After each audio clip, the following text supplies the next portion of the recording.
Una kidonda au jeraha la muda mrefu ambalo haliponi?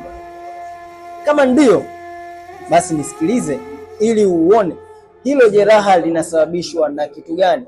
Mara nyingi wagonjwa wengi wa kisukari huwa wakipata jeraha inakuwa tabu sana kupona, na maambukizi yale hukimbia moja kwa moja katika mifupa na kwenda kushambulia mifupa na kusababisha ugonjwa wa osteoporosis, na wakati huo wakiwa na ugonjwa wa kisukari, hivyo kufanya kile kidonda kuzidi kuzalisha bakteria na mifupa kuzidi kuwa dhaifu na kinga ya mwili kuzidi kupungua, inasababisha mtu huyo kwenda kukatwa kiungo kama ndiyo suluhisho. Watu wengi wamekuwa wakipoteza miguu miwili, watu wengi wakiwa wakipoteza mikono, lakini watu wengi wakiwa wanaishi na maumivu makali sana ambayo yanaambatana na mifupa na ugonjwa wa kisukari, hivyo kuishi katika deadline zone.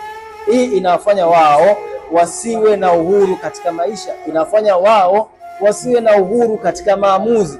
Kama ndio unapitia changamoto hii, basi amka sasa, kwa sababu hivyo vote vinatibika kwa viambatanisho sahihi ambavyo nimeviandaa kwa muda mrefu na vinaenda kutatua changamoto yako kutoka kwenye chanzo cha tatizo. Usijali, usihuzunike. Chukua hatua sasa kwa kuweza kuchukua mawasiliano yangu bayo na uwasiliane nami moja kwa moja ili nitatue changamoto yako. Share video kwa watu wengi.